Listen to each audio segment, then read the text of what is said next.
welcome back to Sin City Crypto. My name is David. I'll be one of your co-hosts. And today we're coming at you live from our studio here in Las Vegas, Nevada.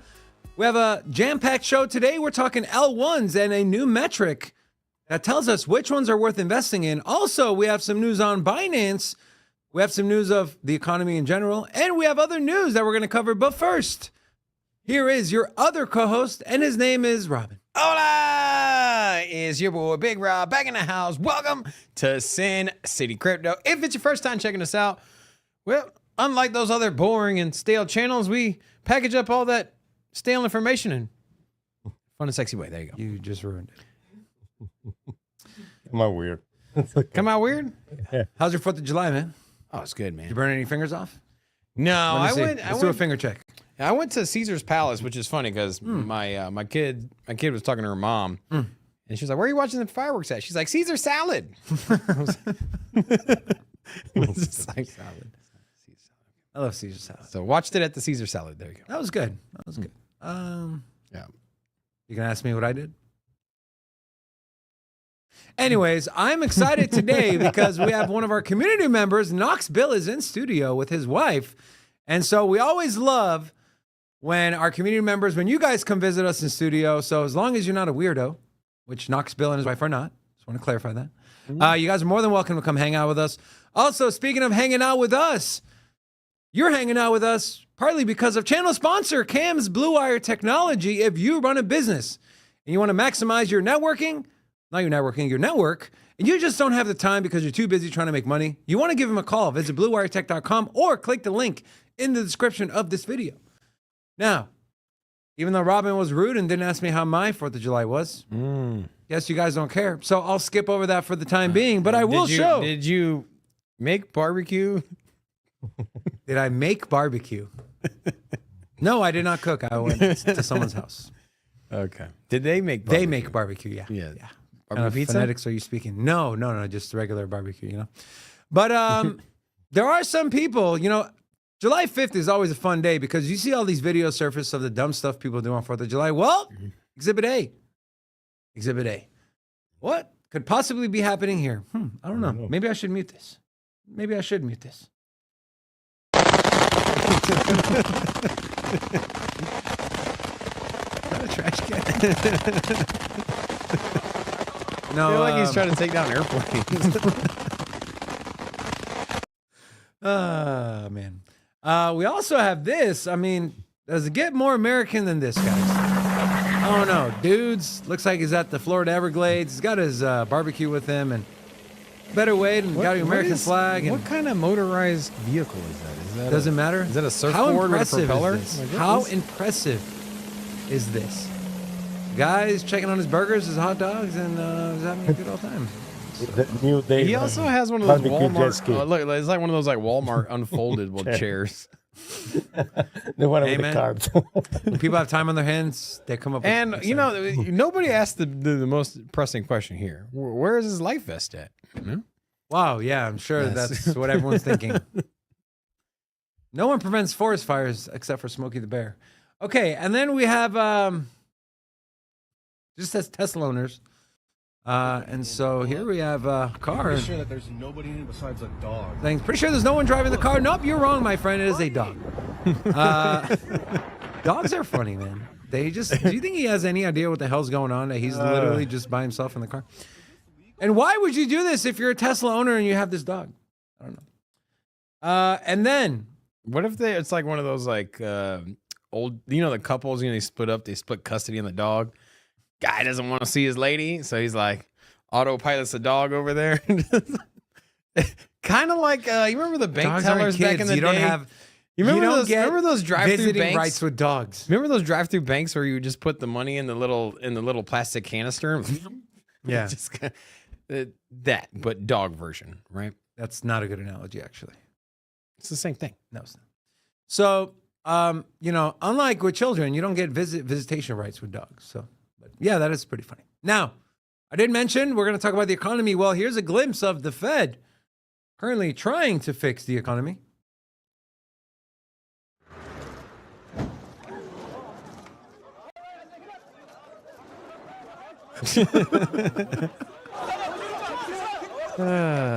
Did he just okay, press play again. This dude literally did the Mario. He looks like Mario. He did the Mario flower power. You know where you just like throw fireballs? He's like,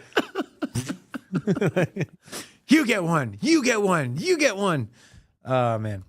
Guys, we're going to get to crypto here in a second, I promise. I swear to God, this is real. You can bet. stop. I swear on my kids, bet online. You can actually, there's odds of who the cocaine belongs to that was found in the White House. And of course, the worst odds are Hunter Biden. So the way it works I is. like the fact that they got Travis Kelce in there. Well, they just visited. That's what I'm saying. Yeah. One of the Jonas brothers. Yeah. So if you're not sure with sports betting, the lower the number, the more of chance that it was that person. And so, what bet are you taking here, Robin? I don't know. I think Snoop Dogg at 1,600 is a good one. No. Snoop Dogg, he just smokes pot. He doesn't do the hard drugs. Tom Brady coming in at plus 5,000. Joe Biden, I don't think it was definitely Joe Biden. He, from my understanding, the drug we're talking about here does not Maybe make you he sleep. thought it was like BC powder because I feel like old people use BC powder. BC powder. What's BC powder? You don't know what BC powder is? Mm-mm. It's like Tylenol but crushed up version, and you just like put it in water. What? Never heard of that in my life. It comes in like a stick. It looks like a bubblegum stick, and then you unwrap it, and it looks like cocaine, and then you just put it in some water, and boom, Wow. good to go. It's like instant relief. There's no time release to it. So you got a headache or a gum ache, it'll numb it right away. So, Gum ache. yes. Okay. Interesting. Guys, who are you putting your money on? Let us know. What odds are you taking? And then on to some actual news. This is from Bias Knox, who is a former SEC lawyer. Applicants are meeting with SEC Trading and Markets next week regarding Bitcoin ETF. Should provide some insight whether spot ETF has any legs, would require amendments to safeguarding rule, in my opinion. As fees collapse, lending markets could differentiate winners versus losers. Now, everyone seems to think, well, not everyone, majority of people seem to think BlackRock just has too much sway and political power to put it in an application and for it to get denied. Either they know something or they have the persuasion over Gary Gensler, over the SEC, over maybe people above those people to be able to get it approved. We did see Valkyrie come in. They changed their spot ETF. But the reason people are saying, because you guys got to remember, right? It goes in order, right? So ARK put in theirs before BlackRock did. But what differentiates BlackRock's is their surveillance sharing agreement. The SEC came back and said, we need more information. Everyone refiled. BlackRock refiled last, with the exception of Valkyrie.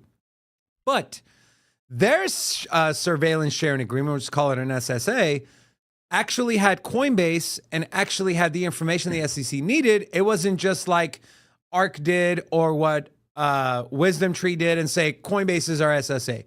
They actually broke everything down, and I forget what they added in there or what they used in there, where people are saying, look, BlackRock now is the upper hand, because the whole argument was, well, BlackRock's not going to get approved if ARK doesn't get approved. BlackRock can't just, jump the line in front of ARK unless there's some nuance in the application.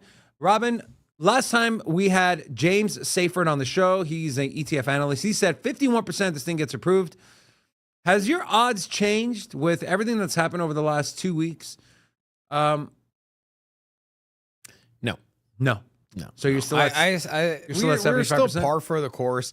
If anything, it seems as though feedback from the SEC is better than no feedback, right?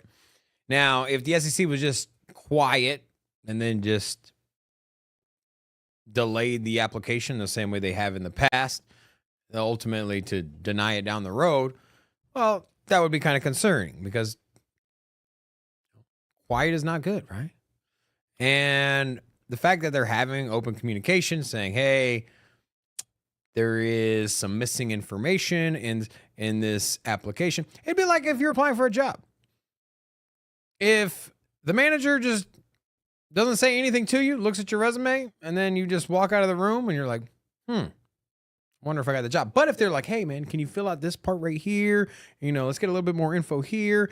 You know, it feels like they're trying to work with you, right? Yeah, but what if, but I can argue, when you go to a doctor and you get blood work, they said, if we don't call you, that means everything's fine. And you don't get a call and everything's fine. Blood work is not an application. You do not apply for good blood. You apply for a job. Technically, the you paper apply they for give you is an You do not application, apply kind of. whether or not your antibodies and your You're white applying T to cells which are at a high test good they're going to count. do. Get out of here, man. Anyways, Terrible analogy. whatever. So, You're like a chameleon right now. You're like blending into that background. So we do have this pretty cool video from the Netherlands. Okay. This farm in the Netherlands is hashing carbon negative flowers, replacing an old gas heater with Bitcoin ASICs. This is kind of cool. People always talk about the negative impact of Bitcoin mining and energy usage and blah, blah, blah on the environment, but no one ever showcases the positive that Bitcoin mining does. Well, here's one of them. I always talk about the methane gas issue where all these, especially the oil refineries, methane gas gets released into the atmosphere, which is extremely harmful. Well, Bitcoin miners, what they started doing is they started setting up shop next to these areas and they trap that, they take that methane gas and they turn it into energy to mine the Bitcoin. And here we have the heat using it and with this flower garden here. And so that's pretty cool. We're not gonna play the whole thing, but I think it's important to show the other side of it as well. Yeah. And then students in El Salvador attend the country's first Bitcoin development program. We showed Bitcoin University yesterday, which I wonder if we can get an affiliate deal with them. But this is kind of cool, man. Rob, do you expect to see more of this across the globe, maybe even here in the U.S.? No. No? No. No. Okay, You're why gonna, not? you're gonna ask me why? There you go. Because they don't teach finance, period. Do they teach you how money works? Do they teach you how the dollar works? Do they teach you how treasury works? Do they teach you how anything that facilitates the movement of money in education? Is there any parallel there? No. Zero. You got sex ed, you got PE, history. There is no finance in public schools. Now, you can go to college to be financial major or, CPA, get your CPA. But at the end of the day, it is not part of the curriculum to know how money moves. And there's a reason for that. They want to keep you dumb. Are you putting on your conspiracy theory hat? It's not conspiracy theory. It's fact. How many financial courses did you take in high school? Precisely zero. How many are your kids going to take through public school? Potentially one. Through public schooling? I don't know. Probably not. Zero. You know it's zero. That's the thing. And so if they're not teaching us broader financial education, why the hell would they teach us Bitcoin? Bitcoin fixes that. But now in El Salvador, you obviously see they're being more progressive. They're trying to get off the fiat system. So I feel like in areas like this, where they're not trying to control the citizens financially, then yes, they can approach education in a different way. But I got a feeling that if all of a sudden this public school systems were like, hey, let's learn how to balance a checkbook, I think the banks would be like, you know how much money we make off of imbalanced checkbooks? Overdraft fees? Very true. Like there's a reason they try to keep you dumb. Like the thing is like everybody that gets out of their parents' house when you're in college, what do? You mess up financially a bunch of times. You got to pay that overdraft fee like 70 times before you realize that, like, I'm tired of paying this thing. And so you have that learning curve. And that learning curve is a nice profit margin for the banks. So they want to keep you dumb. Can't disagree with you there. Speaking of not disagreeing with you, I would like to agree with you that we should move on to the crypto prices. Robin, what's CoinMarketCap looking like? All right, so taking a look at Bitcoin coming in at 30,500, right where we were yesterday. We're anticipating, or at least Big Rob is, the sideways movement of Bitcoin and this $30,000 channel. And we don't need to look too far. If you look at the last 1 year chart, we tend to trade for around 2 to 3 months at each one of these price zones. And so we think that 30K is the next one. Now, this is all barring a big Black Swan event, perhaps regulatory, ETF, SEC, maybe Gary Gensler gets hit by a bus or something. You never know. And okay. If something were to happen to Gary Gensler, do you think that would move the price of Bitcoin? Yes. I'm just saying. Yes. I mean, it is what it is. We'll leave it there. Okay, cool. You know what? You know what? Yeah, what's up? What we don't need is we don't need Gary Gensler to hodl our Bitcoin and to DCA. And if you want to hodl your Bitcoin and you want to not touch it for 5, 10 years, and you also, when you do access and finally take profits of that Bitcoin, you don't want to pay any taxes, there is a solution. This is via channel sponsor, I Trust Capital. You set up an IRA account, click the link in the description of this video. You can set up a traditional IRA, a SEP IRA, or a Roth IRA. I would recommend, I'm not a financial advisor, but me personally, I like Roth IRAs. Your money goes in after tax dollars. And then when you pull out, which we can assume taxes in the future are going to be higher and more gains, you get to pull those out tax-free. Visit itrustcapital.com or click the link in the description of this video.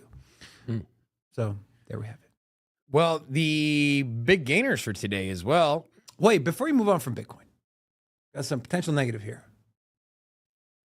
So this is the 4-hour chart on BTC. And what I'm seeing here potentially forming is the good old Bart Simpson pattern.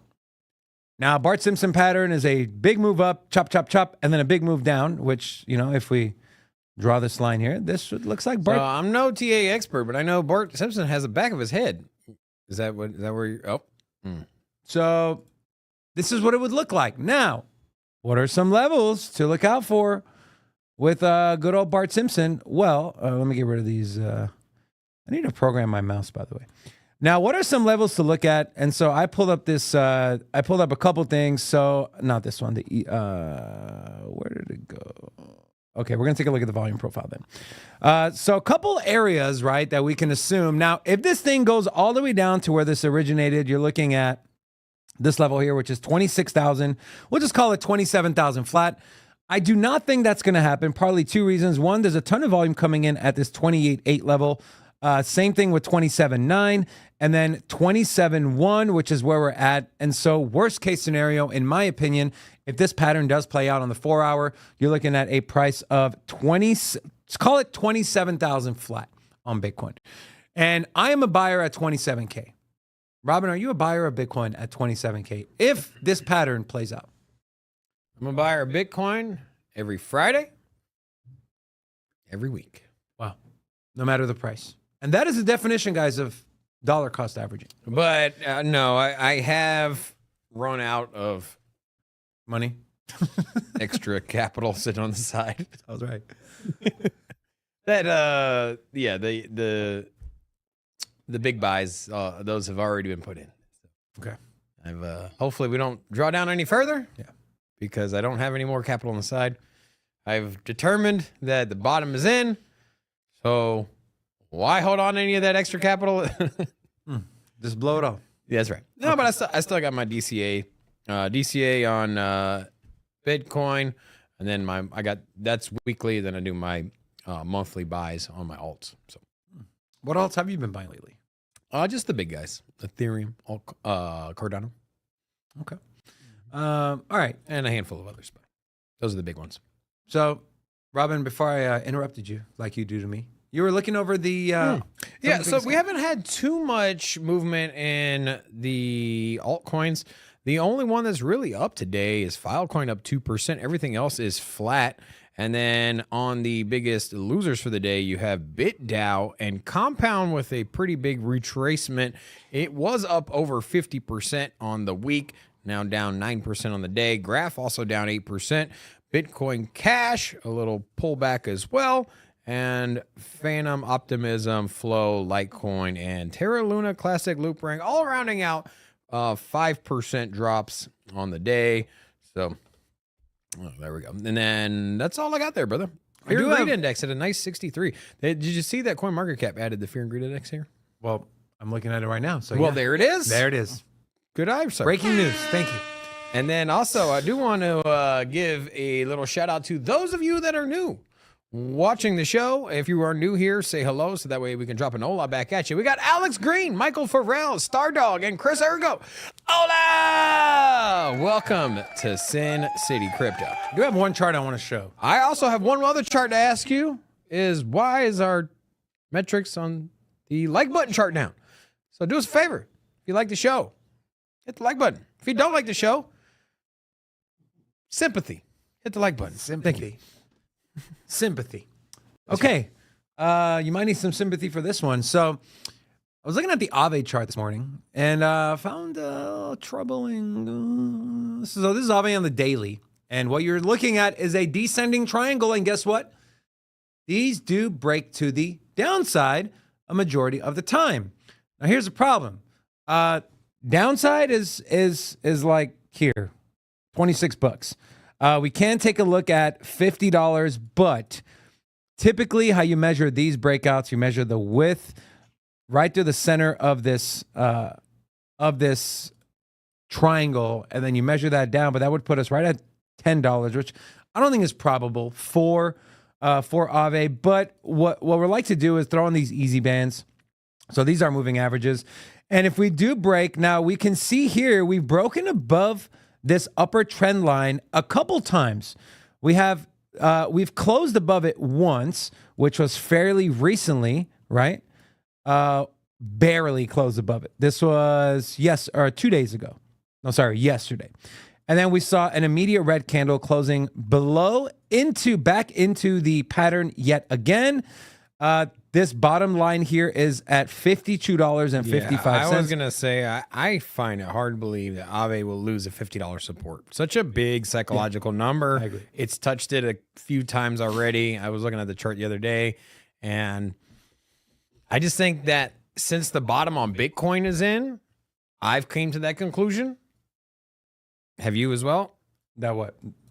Bitcoin bottom is in? Yes. No, okay. I've said that. I think with the Bitcoin bottom coming in, historically, with Aave being at 75, and I know it's forming that pattern, so the metrics say it's possible, but I just don't see it, man. I don't see it, and I think that Aave is undervalued for where it is, right? And I always circle back to the same premise or same ideas that when evaluating potential projects for a big upside, I favor DeFi because that's what crypto was built for, right? The reason we even created Bitcoin was to facilitate peer-to-peer transactions. It says it at the top of the Bitcoin white paper. That's what it does best. And so we can say, hey, we can do NFTs, we can put identification here, we can smart contracts, the list goes on and on. There's all these utility cases that could potentially arise from crypto, but at the end of the day, what it was created for and what it does best is DeFi. And so for me, I love to identify potential DeFi projects. What better DeFi project can you go with than Aave? And it's on flash sale right now. $75. I do think that you could find it lower, but I think it's a good project, a good project to DCA into. You know what? I've kind of stayed away from these mid cap. And it's got great tokenomics too. Yeah, I've stayed away from the mid caps, and Aave is where is Aave on the CoinMarketCap list as far as Number 42. so number 40. So I haven't got down. So like I said, when you were talking about DCAing and buying, I've pretty much stayed into the layer ones, and I think I might start diversifying my DCAs into some mid caps. I guess this would be mid cap, right? It's not exactly small. No, yeah. This would be So this is your mid caps. I haven't really had too much exposure there. I have some in my portfolio from before the market dump. I just haven't really added to it lately, but I think it might be time. And I think maybe just waiting for a pullback on these might be a good idea. I don't know. So Biomex said, what does Aave do? Aave is a true DeFi protocol, staking, lending, yield farming. So you can borrow on your Bitcoin. Here's an example. Just the most simple explanation. You can borrow on your Bitcoin. Say you have 2 Bitcoin. You can borrow on it take a loan out on it, use your Bitcoin as collateral, make payments monthly, and unless the price of Bitcoin drops significantly, you don't face any forced selling events. And because it's collateral, you have a certain amount of collateral before it sells, right? Here's the thing: if you bought Bitcoin at 60,000 and you take a loan out, say you take a $60,000 loan out, and then you take one Bitcoin at the price of 60,000, when it drops all the way down, I think once it drops 20% of its collateral, I think it's where it starts to have liquidation events. Or forced selling. Yeah. So the number is 80%. 80%. So yeah. So if it drops 20%, yeah. So. And guys, this is true DeFi. It's non-custodial. It's not Celsius. It's all smart contracts, and that's and the thing is we forget that this is such a revolutionary idea, because if you ever wanted to borrow money, you always had to go to a person or an institution, right? You either had to go to dad, the weird shady guy that you used to work with that has a lot of cash sitting around his apartment, the bank. Or now you can just use your own collateral, your own Bitcoin, and then borrow on it, and not have to worry about anybody else, and not have to worry about credit checks or your income or nothing. It's beautiful, man. It is beautiful, and like I said, it is true DeFi, right? There's CeFi and there's DeFi. DeFi is the way, not CeFi. Not Celsius, not Nexo, not any of these other CeFi companies that hold your private keys. You want to hold your own private keys, and the smart contract runs everything. That is what Aave does. And I did mention tokenomics, guys. The max supply is 16 million with 14.5 already circulating. That puts it over 90% circulating to max supply ratio, which is great. They're coming out with their own stable coin. That is great as well. And so I'm very bullish on Aave. Robin is very bullish on Aave. You're looking at a fully diluted market cap of barely over $1 billion. And if we're talking about them being top 2 in DeFi moving forward, and the total crypto market cap is $5-6 trillion, how much of that is going to go to DeFi? And then how much of that is going to go to the top? Well, if you like CeFi and you love DeFi, then there's nothing better than We Fly. You know what I'm saying? How you doing? No. Thank you, Rocco. Thank you. Damn it. One time I get some action here. I like it today, yeah? Don't get used to it. You're a good guy today. Okay, so real quick, and I'll finish up Aave on this chart here. Now, this is all about probabilities. So probability-wise, a little over 70%, this does break to the downside, but that's only if the pattern completes. How does a pattern complete? A break below this trend line and potentially a test and rejection off of this $52.35 support. And then we have a couple lines here based on our easy bands. You're looking one here at about $46.91, and the lower bound is $35.79. Like Robin mentioned, though, I don't see this playing out. Will we touch $50 again? Potentially. But we saw last couple times what happened at $50. We wicked down here, shot right back up. Again, look at this massive move following retesting this $50 level. We came up here, closed below, and then just had a massive rally. And just so I can measure this rally for you guys, we're looking at a rally of 72%. And even the very last time with dip below, which is Friday, June, it was the 16th of June, when it wicked below, we saw another 58%. So looking historically at what Aave has done price-wise, when it does touch this $50 level, we can expect a massive rally to the upside. So keep that in mind if you see Aave at $50. Okay? All right. Robin, do you want to yell at anyone, or should I move on? I don't have anybody new to yell at, but I do have some people that are used to being yelled at for not hitting that like button. We are at 50% like ratio on the dot. We don't want to yell at you. So, yeah. Do us a favor. Let's get us up to, we have 83 likes. Let's first of all get an Ola train going. If you have hit the like button, put Ola in the chat. I have hit the like button on my burner account. And so, which one is that, Robin? You have another one? Chef Murder, the one that's you banned yourself. I'm not banned. Somebody banned me. I don't know who it was, but if I find out, I actually know who. I think I have a suspicion. Guys, might have been somebody. everyone Might has have a been burner somebody account. I'm sorry. that used to help us, and they're I'll leave it at that. So, wow, are you throwing allegations around? I'm not throwing allegations on Okay, it, or it could have been your ass, bro. Okay. I'm telling you. Okay. Where's the proof? Yeah, if you hit the like button, throw the Ola in the chat. We'll get the Olas going. And yeah, there we go. So. Okay. All right. Let's move on to the theme of today's show, which is a potentially new metric to figure out which layer ones are good investments. Now, in traditional finance, right, you have certain things like P to E ratios, profitability, you have outstanding shares, you have, the revenue growth. And Real quick. Our thumbnail had 3 images on there today. The image that you see on our YouTube link was Bitcoin, Cardano, Ethereum. I want to know, what are you most bullish on, Bitcoin, Cardano, or Ethereum? We got all 3 emojis for our members, or just type in the coin ticker, ETH, BTC, or ADA for your favorite altcoin, or for favorite layer 1 coin. There you go. Now, I completely lost my train of thought. That's what I do. And so, damn it, Robin. Patience, my friend, patience. Okay, so I was saying, in the traditional world, you have things like P&E, EBITDA, and whatever. But in the world of crypto, we don't have much. Well, there might be one metric that they came up with that you could potentially see. What is it worth? Well, this is from CoinDesk, a new metric to evaluate crypto ecosystem fundamentals. When evaluating, wait, what? What was that? Sam Bankman-Fried is free? Yeah. Stupid.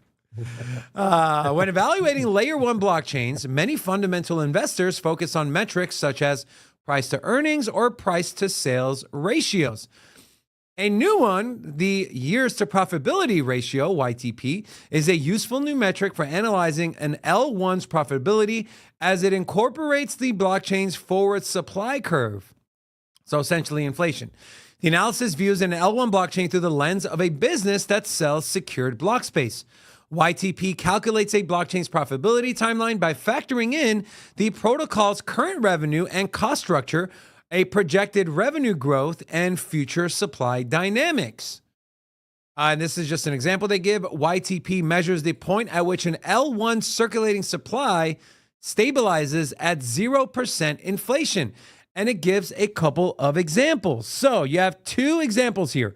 You have inflationary, which there's really no limit. You can think of Dogecoin, you could think of Ethereum, essentially, where it's mined, it gets cut in half. You talk about Bitcoin, that's 21 million, but something like Aptos, something like Solana, the inflation rate goes down, but there's no hard max supply. Then you have the max supply side, which is your tokens like Cardano, like Phantom, like Avalanche, like Filecoin. And this chart shows us at what percent compounding annual growth rate, which is what the CAGR stands for, 30, 40, 50%, in how many years will it be profitable? And you can see on the inflationary side, Solana is leading the way.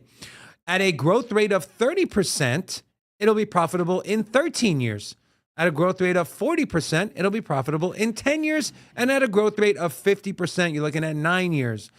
XTZ, which is Tezos, apparently, is never going to be profitable. And so, Rob, a couple... So I'm a visual learner here. Right side of the chart bad? Because I see Cardano there on the right side. Well, they're just different form of token release supply schedules, right? So one is just so what's the 58, 58, 58 in relation to what we're talking about? That is the same amount of years it's going to take for Cardano to become profitable, right? Years to profitability. So I'm not going to make any money on my Cardano 58 years? That's what you're telling me, bro? Come on, man. Based on the inflation rate being 0%. This is at the inflation rate being 0%. Now, I'm going to ask you a couple questions. And I'm not waiting 58 years, bro. Okay. Just throwing it out there. How important is this for people that are used to evaluating fundamentals of I put no weight in this at all. And I'm not saying it's zero. I'm not saying it isn't valuable for institutions, but I got a gift, man. I got a gift, and it is to know the market sentiment, to understand emotions. Wow, what a great gift. When it comes to charts and women, I can just read those things What is wrong And I with can you? just know by emotions if I'm feeling it or not. That's it. You are so it. lucky I care about just your throwing it out there, feelings. bro. You are so lucky I care about your feelings, or else I would just lambaste you right now. I love Anyways, lamb. also remember there's a Incoming lady. Lamb chops, There's a lady in rack studio. of lamb, 77 double chopped in a row. lambs, There we go. lamb shoulder. You know, Osobuco lamb. Knox Bill. We'll hear what I have to say after the show when the cameras are off. Okay, seriously. Though. Here's the thing. You The might more- not the put more- any weight okay. in this. Okay. To know where the break-even point, I haven't heard about it before. It makes sense for venture capital. You're going to invest. You're going to have a long-term time horizon, and with unknowns as far as, hey, tokens unlocking, burning fees. This all should be taken into account. And well, it might be a little simpler just to put all this into a universal metric that everyone is familiar with.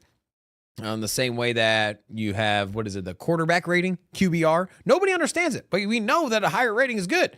And here, if nobody understands what all individual metrics are, instead of coming up to a potential investor and saying, hey, well, this token unlock at this date and this there, and then if you look over here, you also have fees that decline over time, and then we're going to move from proof of stake to proof of work, or whatever it is. And so all of this can get confusing. So if we have one universal metric that identifies all of these, I think it's a potential for clarity when it comes to investing. But I did preface this kind of joking, but I'm not concerned about it. And myself personally, I do like to what is the vibe of the community? What is the representatives that launched the chain? What are they like?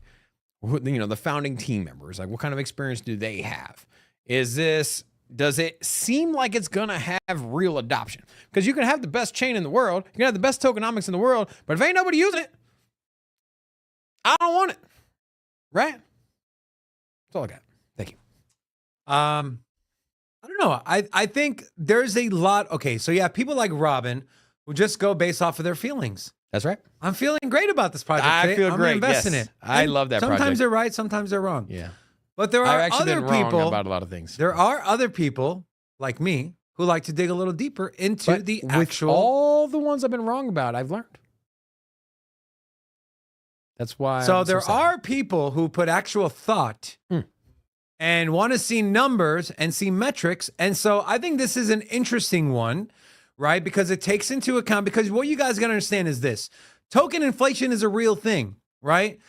It's supply and demand. It's like macroeconomics 101. If supply is low and demand goes up, price goes up. If supply is high, demand goes down, price goes down. And so no matter how much demand you're getting on a project's token, if the inflation rate is 10, 15, 20%, it's not going to have the same impact because the supply is going to continue to go up. And so for someone looking at this, and I look at this chart, and I'm like, okay, years to profitability, Solana, if it grows at 50%, or if it grows at 30% compounded annual growth, I'm looking at 13 years, and my time horizon is 20 years. Cool. I'd rather, and if I was sitting there, do I invest in Solana or do I invest in Aptos? Do I invest in NEAR or do I invest in ICP? This could be a determining factor for some people. And so I think it is important. Now, I'm not saying metrics are everything. I do agree with Robin. I think it has to be a balance of both fundamental and just I don't want to say psychological, but that vibe and that feel, are they working hard?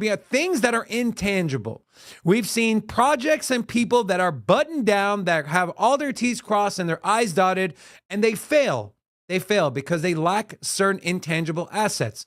And I think those things are important to be congruent with each other when you're analyzing what to invest in, especially projects that you plan on holding long term. So although I think you shouldn't put all your eggs in this basket or another basket or tokenomics or whatever the case may be, it's another asset, it's another resource people can use to look at, hey, especially if you're deciding on, okay, this one or this one, I think it's good to kind of help you push you either way. Those are my and two then cents. I was looking over the chat, and when we asked which is your favorite layer one, Oh, yeah, what was we had the- over 10 votes for 10 mentions on Cardano. around 7 for Bitcoin and a few for Ethereum. Ethereum came in last. So Really? a lot of Cardano homers here today. Kind of surprising. What about you, Robin? What's your vote? I'm gonna stick with Bitcoin. I It's like all hard. three. I think all three are It's great. hard not to choose Bitcoin. I'm sorry. Yeah. It's hard. And really this is on the longest time horizon. Now, if I were to if I had, just say hypothetically, I had $1,000 today, I wanted to invest, and maybe I'm just trying to flip it into 3 or 4 grand or 5 grand or 6 grand, 10 grand, whatever it is. I just want I got a shorter time horizon. Let's say next bull market, 2024. I'll remove it. Cardano all day. It's the smallest, has the most potential for upside, and historically, you've seen that it had big rallies from the bottom of the bear market up to all-time highs of bull markets, and so I do think a potential for 10x is on the table. I think that's pretty realistic. Conservatively, 5 to 6x, and then on a more bullish, who knows, maybe 15x on Cardano, just in a minus 5-year time horizon. But anything after that, I'm going straight Bitcoin, 100%. And look, like, never mind. I was going to talk about And then, Bitcoin maxis, but there's no point. Also, do have a few new people here today. We got Rob LeDuc, Metal Markster, Cryptic Nature. What? Cryptic Nature, okay? Mature? What the fuck? What are you laughing for? Mature. it was something. And then we got Eric JT Forensics, Crypto Trends Willow. I mean, I'm dropping the ball here, okay? I'm the Italian here. Mature, Okay. cryptic. You're laughing at me. You know, and also Maddie C said he likes Sunday's rant and ramble. Okay, what you laughing at over there, man? You took Let the it be. regular American word nature and nature. It sounds better, man. My boy Natur over here, man. Let me know if you like the pronunciation there. I was waiting for the Ola, by the way. Where's the Yeah, Ola? we never got an Ola. What's up, man? Yeah. Hola! Welcome to Sin man. City Crypto. Man, Guys, put a 1 in the chat if this is the funnest show on crypto YouTube. Put a 1. I'm going to put a 1 for us, Rock. I'm not having fun right now, man. Of course you're not. You can laugh at other people, but you can't take it. Shocker. All right, let's move on to Ethereum. So a new proposal for a new token could potentially solve the issue of DeFi hacks. Could this be a game changer? Robin, we're going to get your opinion here in a second. Ethereum community members propose a Stop. new standard to mitigate DeFi hacks. So source from the block. What is this? What do they put 1 in the chat for? On we go. If this is the funnest show on crypto okay, yeah, YouTube, man, that's this right, has that's got right. like Okay, I don't know. okay. I have fun being here every day. I'm just saying, man. If I'm having fun, I know you guys are having fun. A group of Ethereum community members has proposed a new standard to improve the security of DeFi protocols, dubbed ERC 7265.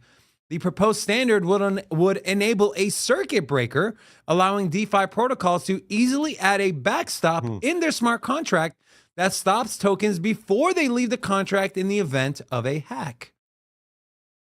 In the event of a hack. Well, did I skip something? Here. Kind of lost here. Oh, there we go. Okay. When a hack happens, the attacker will no longer be able to drain an entire contract in seconds. The majority of funds can be recovered.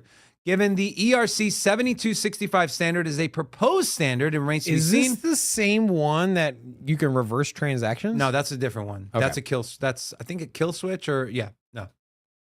So, I mean, This makes it okay. If you're not reversing transactions, I think fail-safes is a good. I think fail-safes that trigger when there's certain events, I think it's great. Now, there's always going to be potential for errors outside of what's expected, right? So let's just say a whale happens to move a ton of money that just doesn't seem natural. Would that trigger this fail-safe in the same way? Would the protocol identify, hey, here's a suspicious transaction, let's end the contract? All of a sudden, you have an event that the chain is identifying as a hack, but realistically it's just some whale playing whale games.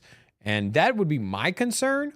But if that isn't an issue, if they can naturally address that, then I think that's great, right? Okay, let me give you an example. This might be a bad analogy, but I'm going to throw a shot at it anyways.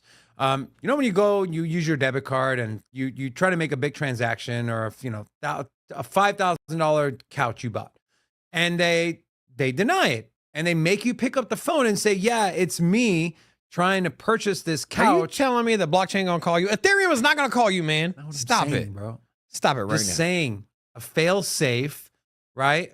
Or is it just it's just part of it? DeFi hacks are going to be part of it, just like bank fraud is part of it. People accessing your account is just part of it. Except you don't have insurance on that money. These, you know, DeFi protocols don't have insurance on the tokens that are locked up in their protocol. They can put some limit in your contract. Like, you know, if you have a transaction like over 5, you can have a 2-factor authentication. I don't know. You can put something in the contract, right? I'm not a coder, so I'm not going to speculate on that because I'm going to sound like an idiot. But it's like, then the other question is, are we moving more towards centralization by having things like this? No, it's not centralized because it's still a DeFi protocol. Now, if you said to me, hey, we have a DAO, or we have a person, or we have a team of people that can suspend contracts if they deem there's an attack on the network, that would be completely different. I would say, hey, no, absolutely not. That is centralization at its finest. You have an intermediary, which is a person or a company or a group of people that can essentially determine what happens with a blockchain. And here, this example is not that. It's a code, it's a program, it's a failsafe that you can type in. You can say, hey, if you see all of a sudden liquidity move to 0 and you see movement of tokens going, movement of tokens which are 100% identified as the draining of liquidity, let's put a stop to it. Let's end smart contracts. And if that's put in and it's all done in a decentralized manner, then great. I think it's a net positive. And also, let's make sure we keep that off of the main chain. And I know that's essentially what they were saying, right? It was to be on a separate token, right? ERC 7265. Yeah. So I think that's the ideal way. So. It's interesting, Coinbase has a product called Coinbase Vault, where if you plan on hodling, you can put let's say you buy Bitcoin, you can put your Bitcoin in your Coinbase Vault. And essentially, anytime a withdrawal is triggered, you don't have access for 24 or 48 hours. You know what I noticed is that we've been covering a lot of, hey, this is a potential that these are potential utilities that we're seeing. Ethereum, you have the reversal of transactions on a new token. Ethereum, again, we have the proposed breaker where, hey, we see something happening, smart contracts end.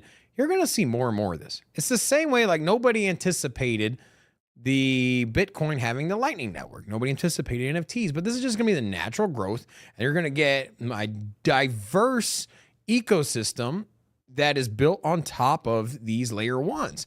And also the layer ones themselves are going to enhance themselves by offering more products and services.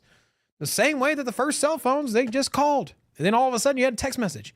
But the text messages were outdated. To type the letter S, you had to hit the 7 button 4 times. Now, we don't have to do all that mess. And so it's just an evolution of technology. And same thing is going to apply to crypto in the same way that it has applied every other technology sector. And if we sit here and pick apart every single upgrade and say, well, that goes against crypto. Well, that goes against technology, that kind of mentality. And so embrace change because it's coming. And you can be a fan of cassettes, but the CDs are coming. The MP3s are coming. And then the Spotify is coming. These are natural evolutions. And whether or not you like the nostalgia or what the base case of the technology was made and represents, it is going to change whether you like it or not. Just get a board or just stay bored and don't mess with it. There you go. Speaking of Bored Apes are down bad. Oh, yeah? That's all I got. Now, let's move on to the economy as a whole. And so we had this. Now, is economy a whole, like a pit, as a whole? Pit hole? Like you just we throw are money about in there to get into a black hole, black apparently. hole? According to Fed economists, as they are warning of unprecedented financial stress among U.S. firms. In an unsettling revelation, two Fed economists, and this was posted on the Fed.gov website, okay? Not just a random person, have recently issued a comprehensive report that pretends a potentially worrisome state of the American economy, noting an unprecedented level of financial distress among non-financial firms. A remarkable 37% of firms are now said to be under financial stress, a figure that surpasses those seen in most previous instances of policy tightening since the 1970s. Due to the Federal Reserve's stark hike in interest rate, they suggest that the true ramification of this policy shift might be only now starting to emerge and could be considerable. Now, a couple things. One, we have this from WinSmart CFA. This is weekly bankruptcy filings, okay? And this is getting to the COVID levels, okay? And not too far off from the 2008 levels, okay?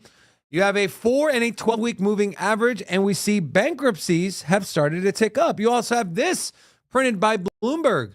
Repeat bankruptcies are piling up at the fastest rate since 2009. Are we going to go to a crash? Is that what's going to happen? Is that what you're saying? This is a list of all the companies so far this year that have filed for bankruptcy. And of course, a lot of these you're not going to hear of, but sad to see Jenny Craig has officially filed to liquidate. Chapter 7 means we're done. We're liquidating everything. We're gone. Of course, Bittrex. And then the big one was Bed I'm Bath telling you, and the Beyond. Atkins thing has killed Jenny Craig, man. Nobody's using that thing no more. Nobody. Also, Rob, we have this. This is delinquency rate on consumer loans. And this has been going up since Q4 of since 2 years ago. And so we're currently sitting at 2.23%, which is, we're approaching that 2.48 back in the COVID era, and then not too far off from the Great Recession, which was at 4.35%. And so what is the number we're at right this second? Well, this is only goes through Q1 of this year, so we need Q2 numbers, but we're coming in at 2.23. 2.23. So yeah, I mean, there is a credit bubble. We've been talking about it. And then what's kind of scary is the fact that you're going to have the student loan repayment. So there's millions of Americans out there that are going to have to pay back, student loans. And so for July 4th, I did hang out at my parents' house. And there was a lady there that, we were talking about student loans, and she was like, oh man, she was like, I wasn't expecting to pay this back. And I was like, it kind of sucks, that a lot of people are going to have to pay back. Hey, you're probably going to have to pay, $300, $400 people were not expecting to spend monthly are now going to have to come up with that cash. I said this to her. She said, oh, no, for me, it's $700. I was like, damn. Yeah. And so for myself personally, my loan was, the repayment was $300-400, but I realized that, my schooling was, culinary school, which is a lot cheaper than some of these larger universities. And so there's going to be a lot of people on the hook for $700-800 for their repayments every month as well. So we're going to expect these delinquencies to go up. Companies are starting to file bankruptcy. And why am I sharing this? Well, be prepared. We might see some blood in the streets in the traditional markets, but Robin, what advice would you give to people if these things do start to happen? Buy Bitcoin? Why? If buy Bitcoin. You're telling our viewers but here. Here's the thing. But do not buy Bitcoin if you cannot hodl it long term. So if you're going to need to account for bills, utilities, emergency fund, whatever it is, keep that aside and then work on your dispensable income, your extra cash. Cut where you can. Take that extra cash, invest it long term, so that way you can have a hedge against the future, right? And when I say hedge against the future, it's not just inflation. It's also the median wage staying the same. It is also global catastrophes, events, supply chains, another pandemic. Who knows? But as these global events happen, as the financial Horizon is unclear. There's one thing that is clear. You're not going to get more value out of your money, at least not your dollars. And so you're not going to be able to buy more with the same amount of money in the future. That's pretty much a guarantee, right? We're not going to all of a sudden With fiat. Fiat. You're not going to all of a sudden go back down to $1,000 apartments. No. Those things are gone. Yeah. You're not going to go back to a $20,000 new car. Nope. Those days are gone. You're not going to be able to buy a house for 150 grand. Nope. Those days are gone. Hell no. And so just know that everything will be more expensive. And yes, inflation is the ultimate cause to it. But the fact is that historically, when inflation went up, so did wages. But we're not seeing that. And so protect yourself. They're saying wages are going up, but that's not real wage growth. That's some BS inflation. They have gone up. They're just not, they haven't kept up with inflation. And so if you made $50,000 7 years ago, that same position might be $60,000. So you might be like, oh man, I'm making money, but no, you're not. You're not keeping up, man. You go to the small grocery store, you're gonna spend $100 for a basket. I'm not talking about the push cart. Yeah. No, seriously. It's a basket. You got some bread, some sliced deli meats, maybe some barbecue chicken pizza, and sure. it's gonna be at least $100, man. I love chicken pizza. I know you do. And I was at my buddy's house yesterday, and he owns about 180 properties that he does Airbnb. He owns a bunch of commercial real estate, and he told me he had just put a bid in for a commercial building, an office building. That's like part medical. It's 3 stories, and he had originally put the bid in at 3.1 million. The guy wanted 3.8, but he said in the last 2 weeks he has had to revise it down to 2.2 million. Wow. And now they're in a back and forth. And he said that there are so many properties popping up now, he doesn't have enough time to go through them all and figure out which ones are the best investments. This is from someone who is in it day to day. And so there is something brewing in the traditional world of finance. And when everything starts, I'm not saying it's going to start crashing, but there are when the ebbs and flows of the economy. Correct. So even if there's not a market crash, we don't go through a depression, things naturally pull back. We had a crazy amount of growth over the last 12 years, you could say, between 2010 and now. And there hasn't really been a correction. We had COVID, but that was a sharp drop and then printed right out of it. And so there's going to be a correction, just nobody knows how dramatic it's going to be. And, the guy I was hanging out, his name is Ramin. He also told me that he had bought a few acres of land to build a hotel in the Arts District here in Vegas. He had budgeted $22 million. He had the down payment in his bank, ready to go. But when he went to go through with the loan, the interest rate had gone from 6 to over 10%. So he's now had to hold off on that. And this is one person. If we're continuing to see this and the ripple effects and liquidity in the banking system and the dollar starts to dry up, building stops, loans stop, where people would have to be like, I can just go get a personal loan, pay this debt down, and yeah, I mean, even if you have a profitable business, brewing, if you guys. have a profitable business or profitable company and you're looking to expand and move into a new office, you're probably looking at interest rates. You might be like, you know what? Let's just stay the course. Let's not expand at this exact moment because it's not ripe to do so, right? And so I think even with companies that are doing well, they're going to be hesitant to move in. Well, one, it's pricey. 2, you can get better prices later on if you're anticipating more of a pullback.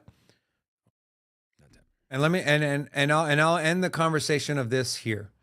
Is this next cycle of money printing, because there is going to be another cycle of money printing happening, might be the last cycle where we see the Fed print and the Treasury Department print money and we don't see massive inflation because countries are moving away from the dollar. Trade is being settled outside of the dollar. And so what reason would people have to hold the US dollar on their treasury books, right? What reason would central banks of nations have to hold 40% of their money in dollars when they know the US government has proven they will go into your central bank and freeze all those assets? And so why am I saying this? You look at a non-political politically driven, non-reformed to a specific government currency like Bitcoin, who is a truly hard money asset, you might want to start thinking about rotating some of your fiat currency into Bitcoin for the future, because we are going to get another quantitative easing cycle. It might be the last one where we don't see massive inflation, especially here in the US. So plan accordingly. Speaking of planning accordingly. Also, we do got to give a quick shout out to a few new people here.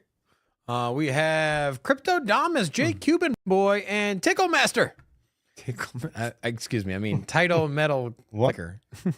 So, Okay. to all of you, hola! Welcome. Pickle to City Master. Crypto. TTL Metal.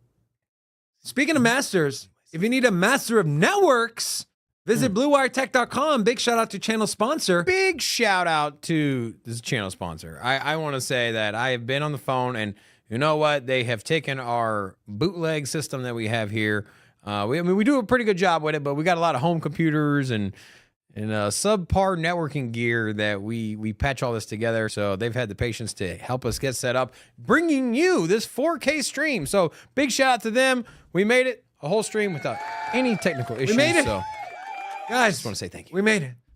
Also, speaking of making it, make our days by visiting us on all of our social medias. We are most active on Twitter. We're also on Instagram, TikTok. Visit our merch store.